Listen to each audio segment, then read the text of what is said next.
আমন্ত্রণ সবাইকে জেডএসআরএম নিবেদিত আওয়ার ডেমোক্রেসি অনুষ্ঠানে সঙ্গে আছে আমি ডক্টর তৌহিদুল হক। দর্শক, বাংলাদেশ সীমান্ত ভয়াবহভাবে আক্রান্ত হচ্ছে। বাংলাদেশের স্বাধীনতা সার্বভৌমত্ব বিপন্ন হয়ে পড়েছে দাবি করে বিএনপি অভিযোগ তুলছে সরকারের ব্যর্থতায় ব্যাংক লুট, থানা আক্রান্ত, সীমান্ত হত্যার মতো ঘটনা ঘটছে। অন্যদিকে বিএনপির আন্দোলন করার সামর্থ্য নেই দাবি করে আওয়ামী লীগ বলছে মিয়ানমার ইস্যু, ভারত বর্জন ইস্যুতে ব্যর্থ হয়ে এখন কুকিচিন ইস্যু ধরেছে বিএনপি। তবে জাতীয় ইস্যুতেও দেশের বড় দুই দলের এমন অভিযোগ পাল্টা অভিযোগকে রাজনীতির দৈন্যতা হিসেবে দেখছেন বিশ্লেষকদের কেউ কেউ। এমন প্রেক্ষাপটে আজ আমাদের আলোচনার বিষয় অভিযোগের রাজনীতি। এ বিষয়ে আলোচনা করার জন্য স্টুডিওতে উপস্থিত আছেন আওয়ামী লীগ নেতা রাশেক রহমান, ছাত্র ইউনিয়নের সাবেক সভাপতি শরীফুজ্জামান শরীফ এবং কিছুক্ষণের মধ্যেই স্টুডিওতে আমাদের সঙ্গে আলোচনায় যুক্ত হবেন বিএনপির জাতীয় নির্বাহী কমিটির সদস্য অ্যাডভোকেট রফিক শিকদার। আপনাদের দুইজনকে অনুষ্ঠানে স্বাগত জানাচ্ছি। দর্শক, আপনিও চাইলে আলোচনায় অংশ নিতে পারেন। স্ক্রিনে দেখানো নাম্বারে ফোন করে আজকের যে আলোচ্য বিষয় অভিযোগের রাজনীতি সেই বিষয়ে প্রশ্ন রাখতে পারেন এবং আপনার যদি কোনো মতামত থাকে সেটাও খুব ছোট্ট করে আমাদেরকে জানাতে পারেন। যাচ্ছি মূল আলোচনার বিষয় অভিযোগের রাজনীতি। শরীফুজ্জামান শরীফ ভাই, আসতে চাই সীমান্ত ইস্যু এবং দেশের অভ্যন্তরীণ ইস্যুতে নিয়েও আমরা অভিযোগের যে অভিযোগ পাল্টা অভিযোগ এই পরিস্থিতি দেখছি, কিন্তু সরকার যেভাবে বিষয়গুলোকে দেখছে মাঠের বিরোধী দল বিএনপি তার বিপরীতভাবে দেখছে। আসলে বাস্তবতা কি? আপনাকে ধন্যবাদ, দর্শক শ্রোতাকে ধন্যবাদ, আমার সাথের আলোচককে শুভেচ্ছা। বাংলাদেশের রাজনীতির একটা যতগুলো সমস্যা আমার কাছে মনে হয় তার একটা জায়গা হচ্ছে যে জাতীয় ইস্যুতে আমরা কখনোই একটা জায়গায় পৌঁছাতে পারিনি এবং অদূর ভবিষ্যতে আমরা পারবো বলেও আমার সেই বিশ্বাসটুকু আমার নেই। এর প্রধানতম কারণ হচ্ছে রাজনৈতিক দলগুলো প্রথমত তাদের কেউ কারো ব্যর্থতা স্বীকার করতে যেমন চায় না, আবার প্রত্যেকেরই যে ইতিহাস সেই ইতিহাসটাও মনে রাখে না। আপনি যে প্রসঙ্গটি শুরু করেছেন, আমাদের পার্বত্য অঞ্চলের গত কয়েকদিন ধরে একটি বিচ্ছিন্নতাবাদী সংগঠনের যে কার্যক্রম, বাংলাদেশের সীমান্ত ঘিরে এই ধরনের কার্যক্রম এটি প্রথম না। বাংলাদেশের বিভিন্ন সময় এরকমের অনাকাঙ্ক্ষিত ঘটনা বারবার ঘটেছে এবং এই ঘটনাগুলোর পেছনে অনেক রকমের ভূমিকা থাকে, অনেকের বহির্রাষ্ট্রের যেমন ভূমিকা থাকে না। যে ঘটনাগুলো সীমান্তে ঘটছে তাতে বিএনপি যেটি বলছে একেবারে সীমান্ত অরক্ষিত, জননিরাপত্তা হুমকিতে, এতটা বলার আমি ওই জায়গাটাই আসছি যে বাংলাদেশের সীমান্ত ঘিরে বাংলাদেশের যে দুটো রাজনৈতিক দল এখানে তর্ক বিতর্ক করছে এবং একজন আর একজনের উপরে দোষটা চাপিয়ে দিচ্ছে, এটা দুটো দলই বাংলাদেশের রাষ্ট্র ক্ষমতায় দীর্ঘদিন ছিল। আপনি ইতিহাস যদি আপনি টান দিতে যান অনেক দূর আপনাকে যেতে হবে এবং এর ভেতর থেকে অনেক কদর্য দিকগুলো আপনি তুলে ধরতে পারবেন। কিন্তু আমাদের যে ওই যে ব্যর্থতার যে জায়গাটি আমরা বললাম যে আমাদের রাজনৈতিক দলগুলো সবসময় এই ধরনের সংকটকালীন সময়ে পরস্পরের প্রতি দোষের যে জায়গাটি তুলে ধরার চেষ্টা করে এবং এর ভেতর থেকে অনেক সময় বেসিক কতগুলো জায়গা আপনার আলোচনার বাইরে চলে যায় এবং আমরা কখনো কখনো অনেকগুলো জায়গায় ভুলে যাই। আপনি সীমান্ত ঘিরে এই যে নানামুখী তৎপরতা, এই তৎপরতার মধ্যে বিএনপি যে সমালোচনাগুলো করছে, আমিও সমালোচনাগুলো করছি, একই সাথে বিএনপির সময়কালেও যে ঘটনাগুলো ঘটেছে 10 টাকা কষ্টের বিষয়টি কি বিএনপি অস্বীকার করবে? নিশ্চয়ই না। আমরা এখন যে কথাগুলো আওয়ামী লীগের কাছ থেকে শুনছি, সরকারি দলের কাছ থেকে শুনছি যে বিএনপি অন্য ইস্যুগুলো না পেরে এখন এই বিষয়টি বলছে, অবশ্যই বলবে। বাংলাদেশের সমস্ত রাজনৈতিক দলের ওই জায়গাটা তো ফোকাস করবেই। আপনার যে সীমান্ত এলাকা যে অরক্ষিত, আমার সন্ধ্যাবেলায় একটা ব্যাংক রাত 9টার সময় লুট হলো, একজন ব্যাংক কর্মকর্তাকে অপহরণ করা হলো, পুলিশের অস্ত্র ছিনিয়ে নিয়ে যাওয়া হলো, ওই জেলার মধ্যে পরদিন দুপুর বেলায় আবার দুটো ব্যাংক লুট হলো, দিনে দুপুর বেলায়, তাহলে আগের দিন রাতে অপহরণের পরের দিন দুপুর বেলায় আবার একই ঘটনা ঘটলো। আমি কি প্রশ্ন করতে পারবো না যে এত বড় একটি ঘটনা ঘটার পর আমি যে পরের দিন দুপুর বেলা এই পর্যন্ত মানে আমার প্রস্তুতি কি ছিল, আমার নিরাপত্তা? এই প্রশ্ন বিএনপির প্রশ্ন বা এই প্রশ্নটি যখন বিএনপির পক্ষ থেকে বিএনপি যখন এই প্রশ্নগুলো করে তখন তার সময়কালের যে ঘটনাগুলো সেগুলো যেমন ভুলে যায়, আবার এই যে যৌক্তিক যে প্রশ্ন, এই প্রশ্নটি আমি বিএনপির যে কথাটা বললাম এটি সত্য হলেও, এবং আজকে আমরা দেখলাম যে অভিযানের মাধ্যমে কুকিজিনের যে প্রধান সমন্বয়ক সহ দুইজনকে গ্রেপ্তার হয়েছেন, সেটিকে আসলে এই সরকারের যে অভিযান সেই অভিযানের অংশ হিসাবে দেখবেন না সফলতা হিসেবে দেখছেন? আমি মনে করি যে সরকার চাইলে, সরকারি যে আমাদের যে গোয়েন্দা সংস্থাগুলো আছে তাদেরকে যদি আপনি যথাযথভাবে দায়িত্ব দেন তাহলে তারা অনেক রকমের বড় বড় অপরাধীদেরকে গ্রেপ্তার করতে সক্ষম। কিন্তু কখনো কখনো এই রকমের ঘটনাগুলোকে যেটা দেখা হয় যে প্রকৃত চিত্রটার থেকে আমাদের সামনে যে বিষয়গুলো আসে অনেক সময় ভিন্ন চিত্র থাকে। আমি এই জায়গাটা শেষ করে দেবো এই কথা বলে, আমরা চাই পার্বত্য অঞ্চলে যারা এই ধরনের সহিংসতার সাথে যুক্ত তাদের বিরুদ্ধে দৃঢ়ভাবে সরকারের কঠোর ভূমিকা যেমন নিতে হবে, একই সাথে আপনি সরকারের সফলতা দেখানোর জন্য কোনো নিরীহ মানুষকে আপনি যাতে আইনের মুখোমুখি না করেন এবং তাদেরকে গ্রেপ্তার করে আপনার সফলতা দেখান। শরীফুজ্জামান শরীফ, অসংখ্য ধন্যবাদ। রাশেক রহমান আসতে চাই আসলে যে বর্তমান যে পরিস্থিতি সেটি নিয়ে শরীফুজ্জামান শরীফের বিশ্লেষণ শুনলেন। আমার প্রশ্নটি হলো, এর আগেও বর্তমান প্রধানমন্ত্রী কিন্তু একটি শক্তিশালী বিরোধী দলের প্রয়োজনীয়তার কথা তিনি একাধিকবার বলেছেন। বিএনপি সংসদে নাই মাঠের বিরোধী দল, তারা কোনো বিষয় নিয়ে আলোচনা করলে ভুল ত্রুটি ধরিয়ে দিলে সরকার পাল্টা সমালোচনা করে। এর মধ্যে দিয়ে আসলে সরকার কি বোঝাতে চায়? আপনাকে ধন্যবাদ। না, পুরো ব্যাপারটাই তো খুব গণতান্ত্রিক। জি, বিএনপি সংসদে থাকুক অথবা বাইরেই থাকুক, তারা তাদের যে আলাপ প্রলাপ বলুন বা গঠনমূলক আলোচনা করবেন। ঠিক একই সাথে বাংলাদেশ আওয়ামী লীগ তার এজেন্ডার যে জায়গা, সেই এজেন্ডার জায়গায় যতক্ষণ সফল সার্থক, সেটাকে মাথায় রেখে বিএনপির যে সমালোচনাগুলো তারা মনে করবেন যে আসলে জাতীয় স্বার্থে সঠিক নয়, সেটাতে তারা একটা কাউন্টার ন্যারেটিভ দিবেন। এটাই তো বাস্তবতা। এখন যা বলছে সেটা সেই প্রতিটা ক্ষেত্রে কাউন্টার ন্যারেটিভ হয়ে যাচ্ছে, ব্যাপারটা এরকম হয়ে যাচ্ছে কিনা সারা পৃথিবীতেই তাই। ওয়েস্টমিনিস্টার ডেমোক্রেসিতে আপনার কিছু দুর্বলতা আছে এবং কিছু শক্তির জায়গা আছে। আপনি ইংল্যান্ডেও যদি যান, যেগুলোকে আমরা আদর্শ হিসেবে ধরি, সেখানেও আপনি দেখবেন যে যখনই অপোজিশন কিছু বলছে, সেটা সংসদের ভেতরে হোক বা বাইরে হোক, ট্রেজারি বেঞ্চ যারা অর্থাৎ সরকারে যারা আছেন তারা তো কাউন্টার ন্যারেটিভ দিবেন। এভাবেই 1000 বছর ধরে 100 বছর ধরে চলছে। এখন আমি তাতে যেটা শরীফ ভাই বললেন তাতে বাস্তবতা হারিয়ে যায় কিনা? না, কিছুই হারিয়ে যায় না, বাস্তবতা আছে। এটাই তো একটা বাস্তবতা। ন্যারেটিভের কাউন্টার ন্যারেটিভ এটাই একটা বাস্তবতা। এখন কেন হারায় না, আমি সেই জায়গায় যেতে যাচ্ছি। সেটা হচ্ছে যে এই যে কি নাম, এই Kuki-Chin. What is this Kuki-Chin? আমরা কি সত্যিকার অর্থে কেউ কুকি-চিন কেন তৈরি হয়, কেন এই সুযোগ নিতে পারে, এর ভিতরে ঢুকেছি বা গিয়েছি? শরীফ ভাই তো হয়তো সময় একটু বেশি পেলে একটু বেশি ইলাবোরেট করতেন। বাস্তবতাটা কি?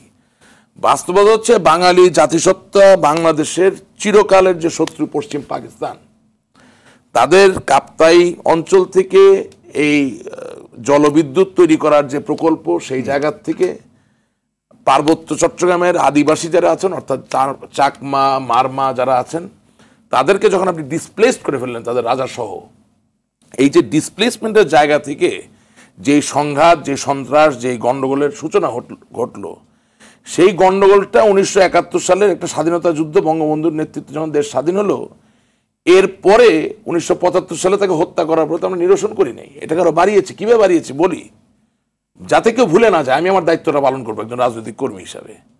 আপনি জানেন যে জিয়াউর রহমান, মেজর জেনারেল জিয়াউর রহমান এই পার্বত্য চট্টগ্রামকে আরো অস্থির রাখার জন্য এবং দমন পীড়নকে জারি রাখার জন্য তিনি কেন্দ্রীয় কারাগারগুলো যেগুলো ছিল বিভিন্ন জেলায় অবস্থিত, সেখান থেকে যারাই পার্বত্য চট্টগ্রামে যে বসবাস করতে সম্মত হতেন, তাদের যে জেল, সেই জেলের মেয়াদ কমিয়ে দিয়ে তাদেরকে মুক্ত করে দিতেন।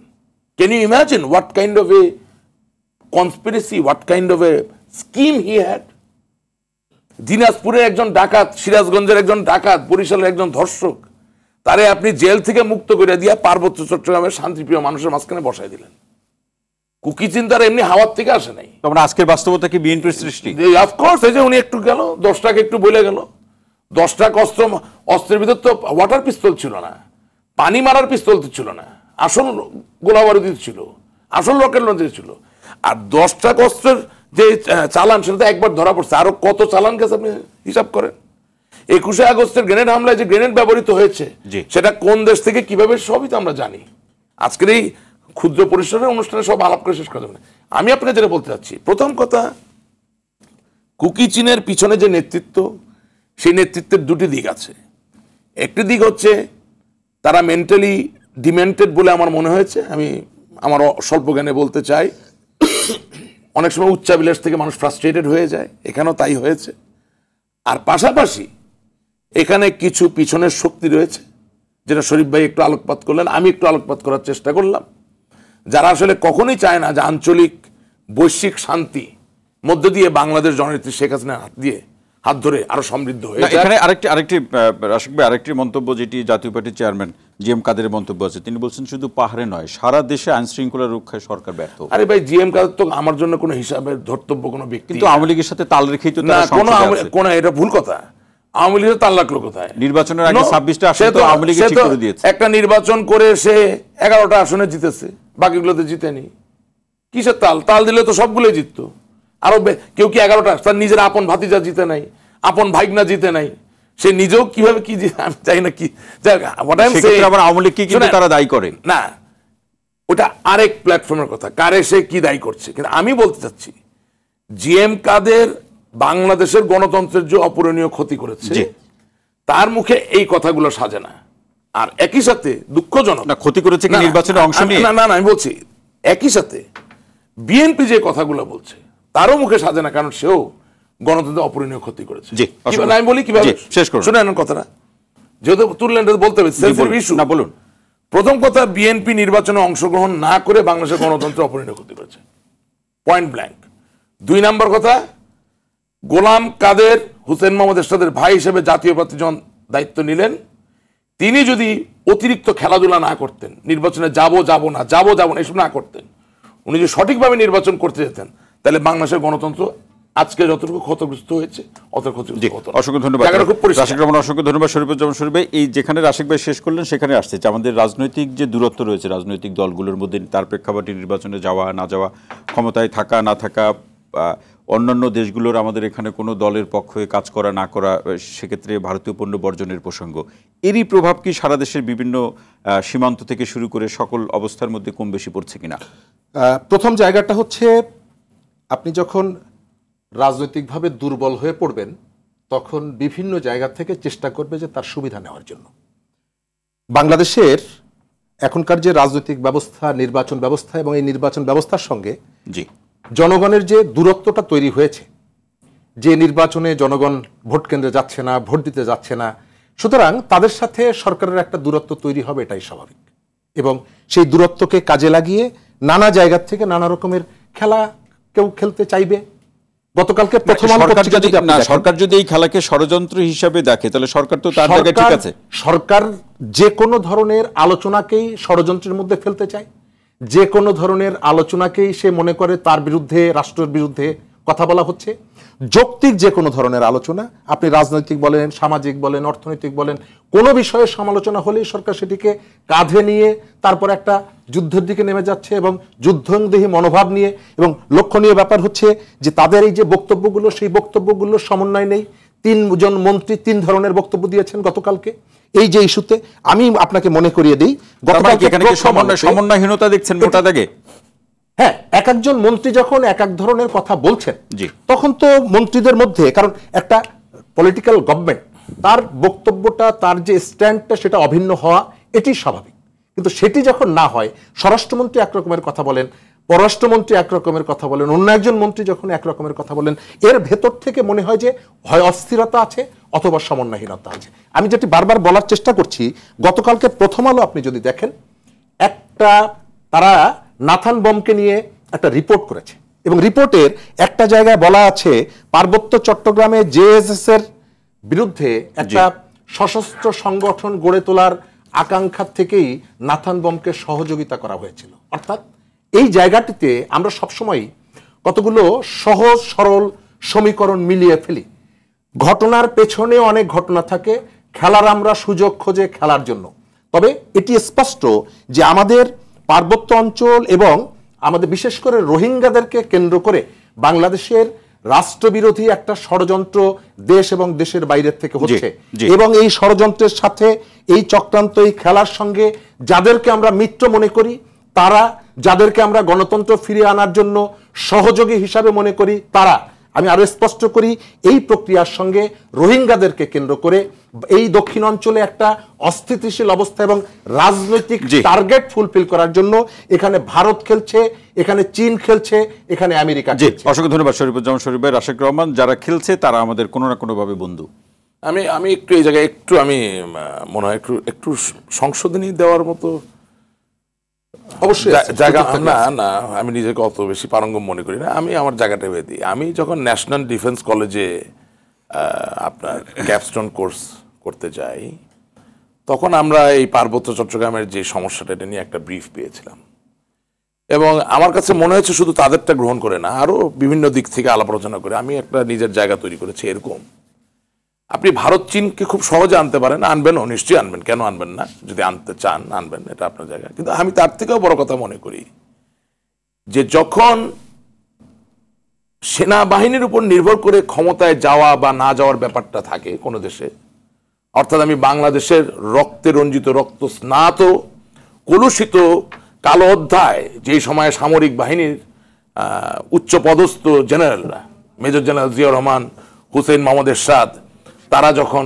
এই দেশকে শাসন করেছেন সেনাবাহিনীর পোশাক পরে এসে, তখন কিন্তু তাদের ক্ষমতায় থাকার জন্য বা শাসনের জায়গাটাকে নিশ্চিত করার জন্য দেশের কোনো একটা অঞ্চলকে অস্থিতিশীল করে রাখাটাও কিন্তু তাদের ক্ষমতা ধরে রাখার জন্য সহযোগিতার জায়গা, রাজনৈতিক কৌশল হিসেবে।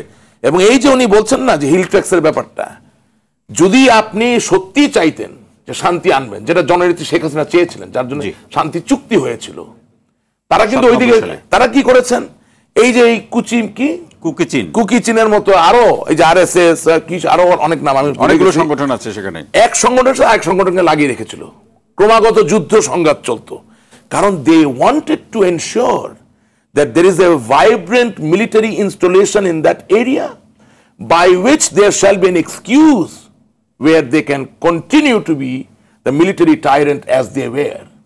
এখন এই যখন বাস্তবতা, এই বাস্তবতাকে যখন আপনি অস্বীকার করবেন, তখন আগামী দিনেও সারা জীবন আওয়ামী লীগ থাকবে এমন কোনো কথা নাই, সারা জীবন। কিন্তু আওয়ামী লীগ তো 2009 থেকে ধারাবাহিকভাবে আছে। আমার কথা একটু শেষ কথা, জি ধারাবাহিক আছে, আমি বলছি সারা জীবন থাকবে, আপনি তো 1000 বছর থাকবেন না, কিন্তু বাংলাদেশ তো অনন্তকাল ধরে থাকবে। সুতরাং পার্বত্য চট্টগ্রামের যে সমস্যা, সেটাকে যদি আপনার সত্যি সমাধান করতে হয়, তাহলে সারা দেশে একটা পলিটিক্যাল কনসেনসাস দরকার।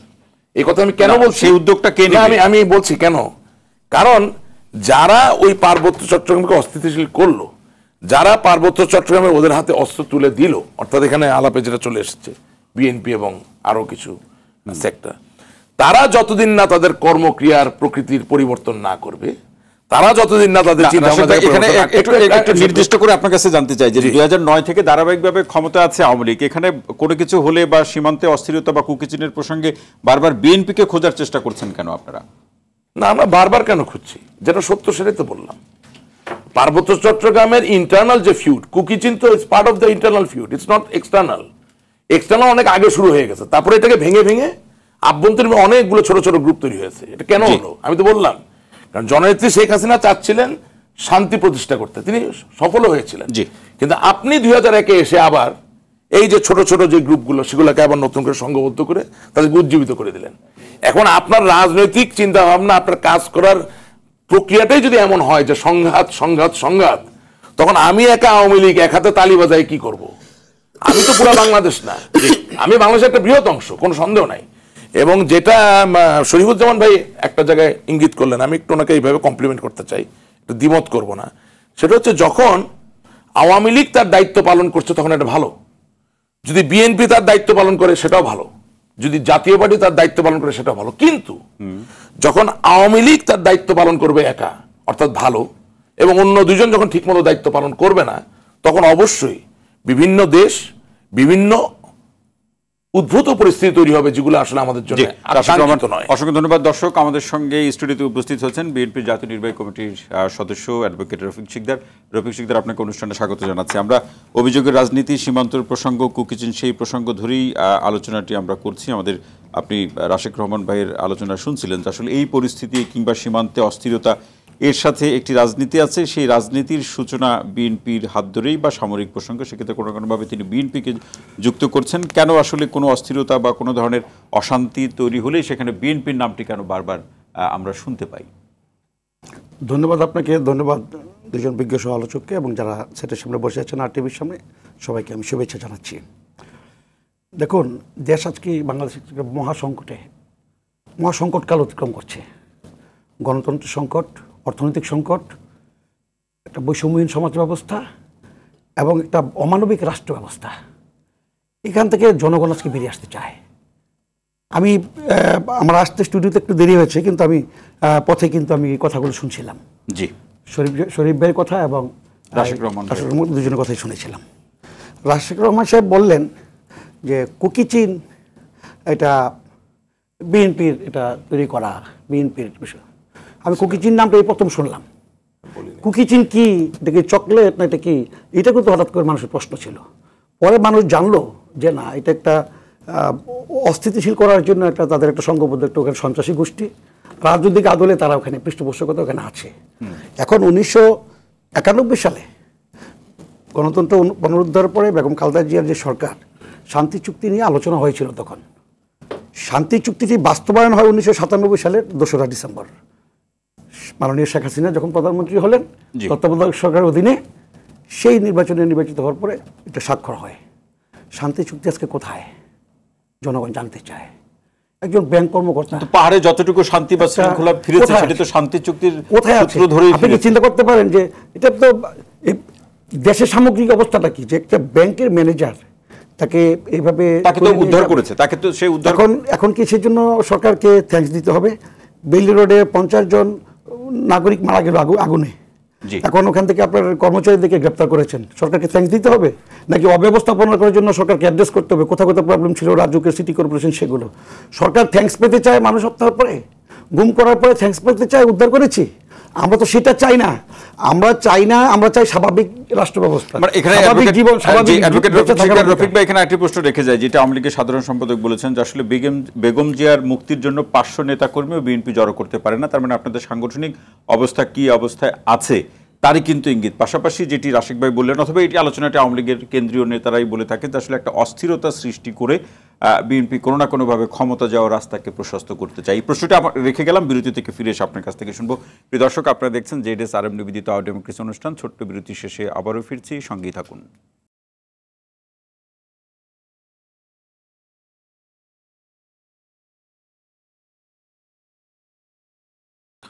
দর্শক, বিরতির পর আবারও স্বাগত ZSRM নিবেদিত আওয়ার ডেমোক্রেসি অনুষ্ঠানে। সঙ্গে আছে ডক্টর তৌহিদুল হক। যে বিষয়টি নিয়ে আজকের আলোচনা, অভিযোগের রাজনীতি। অ্যাডভোকেট রফিক শিকদার দুটি প্রশ্ন রেখে যা আসলে বেগম জিয়ার মুক্তির প্রসঙ্গে 500 নেতাকর্মীও জড়ো করতে পারেনি বিএনপি, এটি আসলে কি নির্দেশ করছে বিএনপির সাংগঠনিক অবস্থার? পাশাপাশি অস্থিরতা সৃষ্টি করেই নানাভাবে নানা ক্ষেত্রে অস্থিরতা সৃষ্টি করে বিএনপি ক্ষমতা যাওয়ার চেষ্টা করছে। আপনার এই বক্তব্যটার উত্তরটা আমি দিই, তারপরে আমি আবার পিছনে যাব। জি জি। 500 কেন? 5 লক্ষ বলেন, 5 কোটি বলেন না। সাধারণ সম্পাদক 500-র কথা বলেছে, তাই আওয়ামী লীগের সাধারণ সম্পাদক তো সকালে বিকেলে এক এক সময় এক একটা কথা বলেন। তিনি তো বলতেই পারেন। তিনি বিএনপির মহাসচিবের মাথায় ইউরেনিয়াম ঢেলে দিতে পারেন, হেফাজত ইসলামের মতো করবে, পণ্ড করে দিবে যদি বিএনপি বাড়াবাড়ি করেছ। হেফাজত ইসলামের মতো করেছ। হেফাজত ইসলামের ঘটনা ৭৫ রাতে হয়েছে, আর এটা বিএনপি 28 অক্টোবরের সময় ইউরেনিয়াম তো ঢেলে দেয়নি, আমরা যতটুকু জানি। ইউরেনিয়ামতে আরো সিরিয়াস গুলি করেছে, টিয়ারশেল মেরেছে, টিয়ারশেল মেরেছে, সবাই আহত হয়েছে, হাজার হাজার মতো গ্রেপ্তার করেছে, সবই করেছে। এখন আপনি শোনেন, আওয়ামী লীগ 75 সালে আমাদের শ্রদ্ধেয় নেতা শেখ মুজিবুর রহমানের নিহত হওয়ার পরে আমরা তো আওয়ামী লীগের নেতাকে দেখি নাই রাস্তায়, জানাজা ঠিকমতো দেখি নাই। আর এখন তো আওয়ামী লীগের অনেক নেতা আছে, অথবা কিছু কিছু নেতা আছে প্রখাওয়া তখন ছিল, কিন্তু আমরা রাস্তায় দেখি নাই। 111-এর কথা আসবেন, অনেক নেতারা আওয়ামী লীগ নেতারা পেটাইছে, কুশীলবরা, কই রাস্তাতে দেখি নাই। ওনারা ওই করছে, স্বাক্ষর নিয়েছে, রাজপথ আসার সাহস পায় নাই। আমরা কিন্তু 111-এর সময় রাজপথে ছিলাম। বেগম খালেদা জিয়া ছিলেন, বেগম খালেদা জিয়াকে 111 কুশীলবরা বলেছিল আপনি চলে যান। তিনি বলেছেন যে না, এই দেশের মাটি, এই দেশের মানুষ আমার, আমি দেশ ছিলাম, যাবো না। যান নাই, সেটা তো বর্তমান প্রধানমন্ত্রী বলেছেন। না, তিনি চলে গিয়েছিলেন। বেগম খালেদা জিয়া যদি সেদিন চলে যেতেন তাহলে 111 কুশীলবদের -2 ফর্মুলা ছিল, সেটা বাস্তবায়ন হতো। বেগম খালেদা জিয়া যান নাই বলেই তিনি আবার আসার সুযোগ পেয়েছেন। এটা বেগম খালেদা জিয়াকে থ্যাঙ্কস দেওয়া উচিত প্রধানমন্ত্রী শেখ হাসিনার। ইভেন আরেকবার থ্যাঙ্কস দেওয়া উচিত, 21 বছর আওয়ামী লীগ ক্ষমতা আসতে পারে নাই, রাস্তা রাস্তায় ঘুরছে, তত্ত্বাবধায়ক সরকার জামাতকে নিয়ে আন্দোলন করে রাস্তায় ঘুরছে, এইভাবে বলতে চান? হ্যাঁ, একদম। কত হালে পানি, সেখানে তত্ত্বাবধায়ক সরকার আন্দোলন করলো জামাতকে নিয়ে, আন্দোলন করে বেগম খালেদা জিয়া গণতান্ত্রিক বলে, ডেমোক্রেটিক লিডার বলে মেনে নিয়েছেন দাবিটা, ঠিক আছে মেনে নেই। তত্ত্বাবধায়ক সরকার দেওয়ার কারণে 12 জুন 96 সালে নির্বাচন।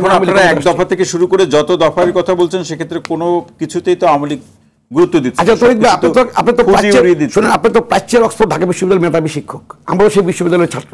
শুধু শিক্ষক বলেন না, আপনি মেধাবী শিক্ষক বললে বোঝা যায়, ঢাকা ইউনিভার্সিটির শিক্ষক বললে বোঝা যায় মেধাবী। এখন আপনি আসেন, আজকে এই যে অব্যবস্থাপনা, নানান অসন্তুষ্টতার দিকে, অস্থিরতা, কার জন্য? এটি হচ্ছে আওয়ামী লীগ।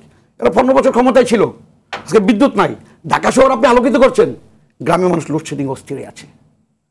আবার এবার শুনতেছি আবার নাকি 90% এই যে বাস্তবতা বা অবস্থার কথা বলছেন, এর মধ্যে দিয়ে আবার বিএনপির ক্ষমতায় যাওয়ার রাস্তা প্রশস্ত হচ্ছে কিভাবে? আমার বক্তব্য হলো বিএনপি ক্ষমতায় যাওয়া, বিএনপি ক্ষমতায় বহুবার নির্বাচনের মাধ্যমে গিয়েছে, আবারও জনগণের ভোটে নির্বাচন বর্জন করছেন কেন আপনারা? না না, আওয়ামী লীগের অধীন নির্বাচনে বিএনপি কখনো যাবে না, আর যাবে না। আওয়ামী লীগে কখনো, যে আওয়ামী লীগের অধীন নির্বাচন সুষ্ঠু হয় না। এই যে ওনারা বললেন না কিছুক্ষণ আগে যে জিএম কাদের সাহেব কত কিছুই বলে, জিএম কাদের সাহেব তো ওনাদের বিরোধী দলের নেতা। জিএম কাদের সাহেব যদি বিরোধী দলের নেতা হয়, ওনার কথা যদি কোনো গুরুত্ব না থাকে, তাহলে পার্লামেন্টের কোনো গুরুত্ব নাই, অবশ্যই নাই। যে পার্লামেন্টে জনগণ ভোট দেয় না, যে পার্লামেন্টের ভোটে জনগণের ভোটে পার্লামেন্ট নির্বাচিত হয় না, যে পার্লামেন্টকে দামি পার্লামেন্ট বলে, সেই পার্লামেন্টের কোনো লেজিটিমেসি নাই। সেই পার্লামেন্টের মেম্বার যারা আছে তাদের আজকে সম্মান নাই। রফিক সিকদার, আরো আলোচনা শুনবো। শরীফুজ্জামান শরীফ ভাই, কতগুলো কথা তো বলা হয়েছে, আরো কতগুলো কথা আছে। আমাদের তিনজনের আলোচনার ভিতর থেকে কতগুলো সংকটের জায়গা বেরিয়ে এসেছে। আমি মনে করি যে সরকার যখনই এই ধরনের পরিস্থিতি হয়, তখনই বিষয়টিকে অন্যদিকে ডাইভার্ট করার একটা চেষ্টা করে। পার্বত্য অঞ্চল অথবা বাংলাদেশের যে কোনো অঞ্চলে এই ধরনের পরিস্থিতির উদ্ভব এটি স্বাভাবিক ঘটনা না, তবে কখনো কখনো এই ধরনের পরিস্থিতি ক্রিয়েট করা হয় এবং পেছন থেকে অন্যরা এসে কলকাঠি নাড়ে, যেটা আমরা বুঝতে পারি না। আমি এর আগে যেটা বলেছি যে আমাদের রোহিঙ্গাদেরকে নিয়ে বাংলাদেশের যেহেতু গুরুত্বপূর্ণ একটা জায়গায়, জি, সাউথ এশিয়ার একটা গুরুত্বপূর্ণ জায়গায় অবস্থান করার কারণে বাংলাদেশকে ঘিরে তার একটা বেসিক জায়গা হচ্ছে রোহিঙ্গা। আপনি খেয়াল করে দেখবেন যে ইসরায়েলের বিমান হামলায় 33,000 মানুষ মারা গেছে, তার অর্ধেক হচ্ছে নারী এবং শিশু, যারা অস্ত্র দিয়ে, নৈতিক সমর্থন দিয়ে এই ফিলিস্তিনিদের রক্তে ওই জায়গার মাটি রঞ্জিত করছে। ত্রাণের জন্য লাইনে দাঁড়িয়ে থাকা মানুষের উপরে বোমা হামলা করে শত শত মানুষকে হত্যা করছে। তারা ঢাকায় এসে বিমানবন্দরে নেমে ছুটে যাচ্ছেন রোহিঙ্গাদের ক্যাম্পে।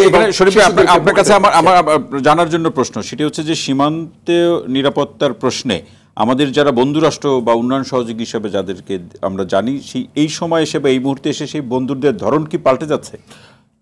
আমরা মন্ত্রীদের কাছ থেকে যেটা গতকালকে শুনলাম, মন্ত্রীদের পক্ষ থেকে বলা হয়েছে যে অস্ত্র দিয়ে সহযোগিতা করছে, যদিও এটি তারা স্পষ্ট করেনি। আমাদের প্রতিবেশী দুটো একেবারে বাংলাদেশের দুটো রাষ্ট্র রয়েছে, একটা হচ্ছে মায়ানমার, একটা হচ্ছে ভারত। ভারতের সাথে আওয়ামী লীগের একটা রাজনৈতিক সখ্যতা আছে। হঠাৎ করে এই বক্তব্যটি যদি মন্ত্রীরা স্পষ্ট করে বলতেন, দেশের নাম বলতেন, তাহলে মানুষের বুঝতে সুবিধা হতো। এবং এই ঘটনার ভেতর থেকে আমরা দুটো দেশকেই মানে সন্দেহের তালিকায় রাখছি। দ্বিতীয়ত, নাথান বমকে নিয়ে যে তথ্যগুলি আসছে তাতে দেখা যাচ্ছে যে তার অবস্থানটা ভারতের কোন একটি রাজ্যের মধ্যে আছে। সুতরাং ভারতকে সরকারের যে নির্ভরশীলতা এবং তার যে বিশ্বস্ত রাজনৈতিক বন্ধু এবং সহযোগী, সেই জায়গাটা একটা সন্দেহের জায়গা। আমি শেষ করে দিব। আমি মনে করি যে এর পাশাপাশি আমাদের এখানে আরো বেসিক কতগুলো জায়গা রয়েছে। আপনি রফিক ভাই যেটি বলেছেন, বিদ্যুৎ, আমরা ঢাকা শহরে কিছুটা ভালো আছি, কিন্তু গ্রামের মানুষের যে সীমাহীন দুর্গতি, এটি আমরা অনেকেই জানি না। 11টা ব্যাংক আজকে নিজের পায়ে চলতে পারছে না, আরেকজনকে ধরিয়ে দিতে হচ্ছে যে তুমি তার কাঁধের উপরে ভর করে। আমাদের অর্থনীতির অনেক রকমের চাকচিক্য যেটা বলা হয়, আসলে সেটি কিন্তু সঠিক না। আচ্ছা দেখেন, প্রথম কথা এভাবে আসি, আই হোপ আমার co discussant they will not mind. Rafiq ভাই, বিএনপির রফিক ভাই যে কথাটা বললেন যে অমানবিক, বিদ্যুৎহীন, বিপদগ্রস্ত যেই বাংলাদেশ, তার মধ্যে দিয়ে আজকে উনি আমাদের সাথে এখানে অংশগ্রহণ করছেন। ওনার মাঝে আমি একটা ঈদের আমেজ প্রকাশিত হচ্ছে বলে আমার মনে হচ্ছে, মানে বেশ ভালো লাগছে। হ্যাঁ, এই তো অবস্থা। তো এখন কথা হচ্ছে যে মানুষ সংকটে আছে, বিএনপি সংকটে নেই। আমি বলতে চাচ্ছি বাংলার মানুষ সংকটে ছিল, কিন্তু বাংলার মানুষের সংকটের পাশে কতটা আন্তরিকতার সাথে বিএনপি ছিল, সেটা আগেও যেমন প্রশ্ন করা গেছে, আজকেও প্রশ্ন করা যাবে, এবং আমি প্রশ্ন করি। এবং যারা সত্যিকার অর্থে রাজনীতির বোদ্ধা, আওয়ামী লীগ করার দরকার নেই, বিএনপি করার দরকার নেই, জাতীয় পার্টি করার দরকার নেই, যারা কেউই বিএনপিকে তার রাজনৈতিক দায় থেকে মুক্তি দেয় না, দিবে না।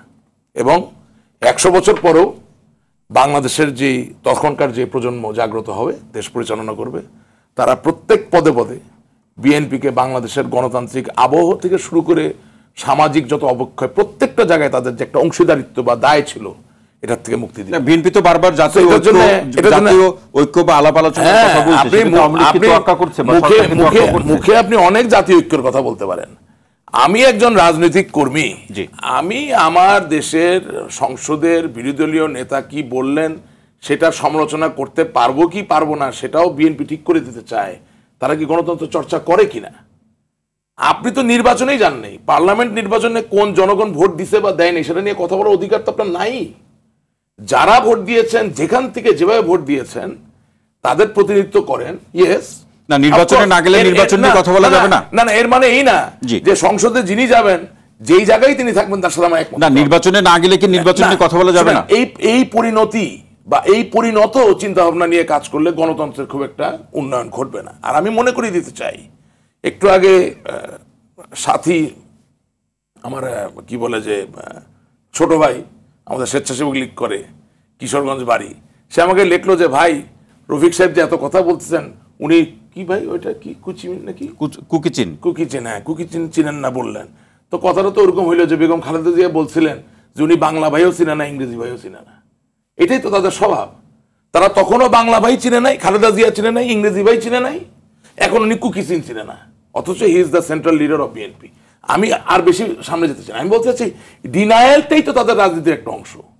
মতিউর রহমান নিজামী, আলী হাসান মুজাহিদ দুজনকে মন্ত্রী বানাইলো, পতাকা দিল, জামাতকে নিয়ে ক্ষমতায় গেল, তারা বলে নাই যে বাংলাদেশে কোনো জঙ্গিবাদের আশ্রয় নেই।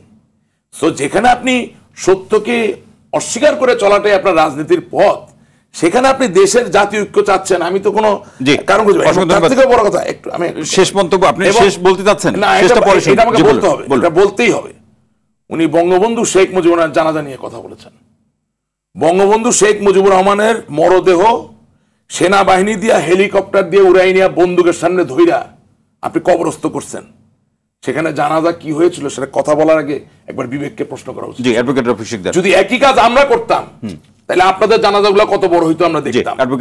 মানবতার কথা যখন বলবেন, সত্যিকার মানবিক হবে। আপনার কথার উত্তর আমি দিচ্ছি। জাতির পিতাকে হত্যা করা হলে, আপনাকে বলতেছি না, জাতির পিতাকে হত্যা করার পরে হেলিকপ্টার দিয়ে নিয়ে সেনাবাহিনীর প্রহরা বন্দুকের ভয় দেখায় আপনি কবর দিবেন, সেখানে জানাজা কে গেছেন আলোচনা শুনবো।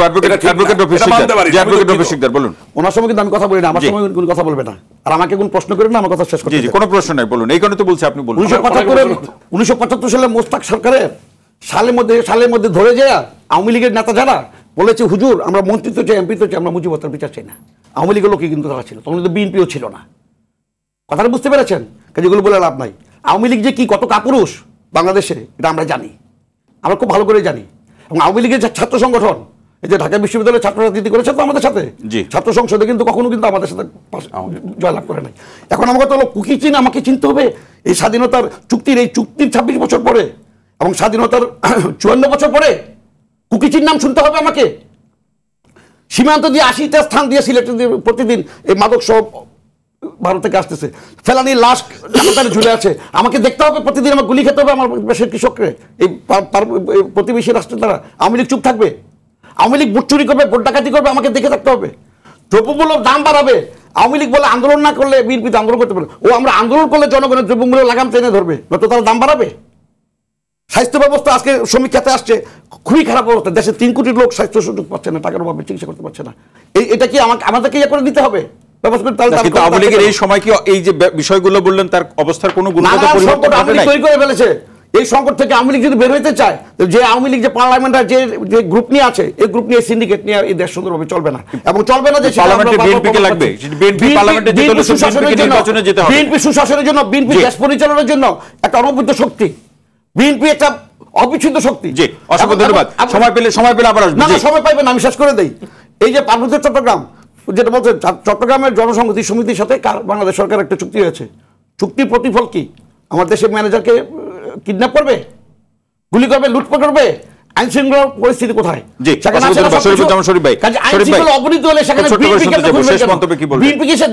শেষ মন্তব্যের জায়গায় পার্বত্য অঞ্চলে শান্তি প্রতিষ্ঠার যে বিষয়টি আলোচনা আসছে, আমরা তাদের সাথে যে প্রতিশ্রুতি তাদেরকে দিয়েছিলাম, আমরা সেই প্রতিশ্রুতি রক্ষা করিনি, তাদের সাথে এক ধরনের বিশ্বাসঘাতকতা করেছি। আমি মনে করি যে আজকের যে বাস্তবতা সেটি তারই বহিঃপ্রকাশ। পার্বত্য অঞ্চলের শান্তি প্রতিষ্ঠার ক্ষেত্রে সেই অঞ্চলের যে আদিবাসী যারা সেই অঞ্চলের যারা বসবাস করে তাদেরকে আপনি আলোচনার বাইরে রেখে, তাদেরকে আপনি সিলেবাসের বাইরে রেখে কেবলমাত্র সামরিক শক্তির উপরে ভর করে আপনি সেখানে কোথাও পৃথিবীর শান্তি প্রতিষ্ঠা করা যায়নি।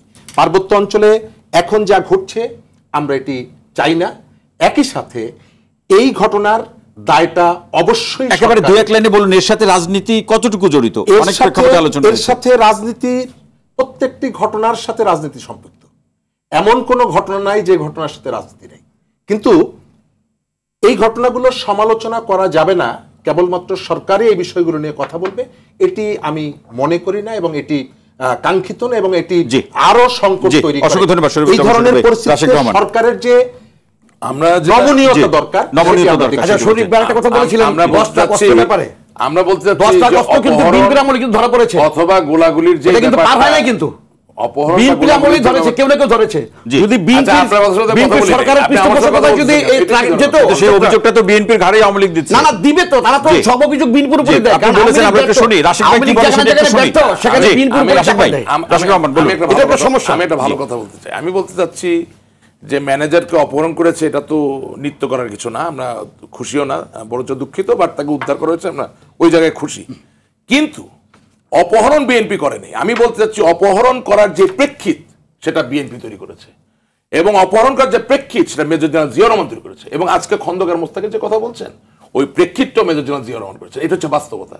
ইতিহাস ঘাটলে সব বেরিয়ে আসবে। এবং সবচেয়ে বড় কথা, আমি ওনার সাথে একটা জায়গায় একমত যে সকলে সবকিছু নিয়ে কথা বলবেন, এটা কারো পৈতৃক সম্পত্তি না, এটাই তো গণতন্ত্র, আমরা সেই জায়গা থেকে দূরে আসতে চাই।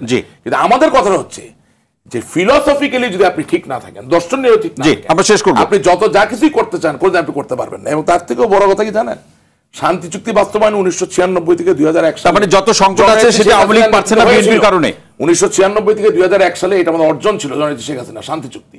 কিন্তু 2001 থেকে 2006 সাল এই 5 বছরে শান্তি চুক্তিকে কিভাবে ছিঁড়ে কুটি কুটি করে ফেলে দেওয়া। এক লাইনে বলুন রাশিদ রহমান, এক লাইনে বলুন যে বর্তমানে সীমান্ত সহ দেশের মধ্যে যত সংকট আছে সেগুলি কি বিএনপির কারণে আওয়ামী লীগ বা সরকার সমাধান করতে পারছে না? শুনেন, বাঙালি এবং বাংলাদেশের বিরোধী যে শক্তি, তাদের শত বছর ধরে বিভিন্ন চক্রান্তের ফলাফলের কারণে আমাদের এখানে একটা জড়তা তৈরি হয়েছে।